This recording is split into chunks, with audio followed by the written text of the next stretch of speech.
First ever factory outlet Mukunda jewellery అన్ని బ్రాంచ్లలో Christmas and new year సందర్భంగా ఎన్నో ఆఫర్లు. త్వరలో జూబ్లీ హిల్స్ బ్రాంచ్ ప్రారంభం.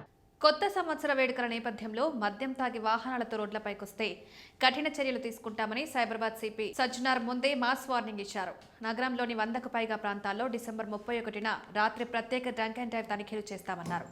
మద్యం తాగి పట్టుబడితే భారీ జరిమానాతో పాటు వాహనాలు సీజ్ చేస్తామని, జైలు శిక్ష కూడా విధిస్తామని హెచ్చరించారు. పోలీసులు ఇంత గట్టిగా చెప్పినా కొందరు నగరవాసులు తీరు మార్చుకోలేదు. డిసెంబర్ 31 అర్ధరాత్రి ఫుల్గా తాగి వాహనాలతో రోడ్డెక్కారు. పోలీసులు నిర్వహించిన డ్రంక్ అండ్ డ్రైవ్ తనిఖీల్లో ఒక్క రోజులోనే రికార్డు స్థాయిలో మందుబాబులు పట్టుబడ్డారు. కొత్త సంవత్సర వేడుకల వేళ హైదరాబాద్లో డ్రంక్ అండ్ డ్రైవ్ ఘటనలు రికార్డు స్థాయికి చేరాయి. పోలీసులు చేసిన ప్రత్యేక తనిఖీల్లో పెద్ద సంఖ్యలో మందుబాబులు పట్టుబడ్డారు. ఒక్క హైదరాబాద్ కమిషనరేట్ పరిధిలోనే దాదాపు 1200 మందిపై డ్రంక్ అండ్ డ్రైవ్ కేసులు నమోదు చేశారంటేనే అర్థం చేసుకోవచ్చు పోలీసుల ఆంక్షలు ఎంతలా బేఖాతరు చేశారు. డిసెంబర్ 31 రాత్రి నుంచి జనవరి 1 తెల్లవారుజాము వరకు నగర వ్యాప్తంగా ప్రత్యేక డ్రంక్ అండ్ డ్రైవ్ టెస్టులు కొనసాగాయి. కాగా హైదరాబాద్ మాత్రమే కాకుండా జిల్లాల్లోనూ పోలీసులు డ్రంక్ అండ్ డ్రైవ్ టెస్టులు చేశారు. పోలీసులు ఎన్ని హెచ్చరికలు చేసినా లెక్క చేయకుండా మద్యం సేవించి వాహనాలు నడిపిన వారిపై కఠిన చర్యలు తీసుకుంటున్నారు.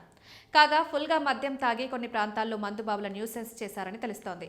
పోలీసులకే సవాల్గా వారి వ్యవహారం మారిందని తెలిసింది. నాంపల్లి, వనస్థలిపురం వంటి ప్రాంతాల్లో మద్యం మత్తులో కొందరు హల్చల్ చేయడంతో పరిస్థితి కాస్త ఉద్రిక్తంగా మారిందని సమాచారం. వనస్థలిపురంలో ఒక వ్యక్తిని డ్రంక్ అండ్ డ్రైవ్ టెస్ట్ చేయగా కానిస్టేబుల్ తనను ఎందుకు కొట్టాడని రోడ్డుపై పడుకుని హల్చల్ చేశాడు. పోలీసులు వచ్చేలోగా అక్కడి నుంచి పారిపోయాడు. దీంతో అతడిపై పోలీసులు కేసు నమోదు చేశారు.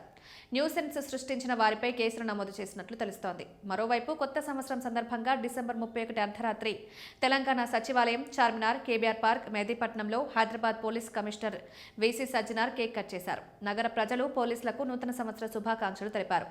ప్రజల భద్రతే తమకు ప్రాధాన్యమని, నేరరహిత నగరమే లక్ష్యమని సజ్జనార్ తెలిపారు.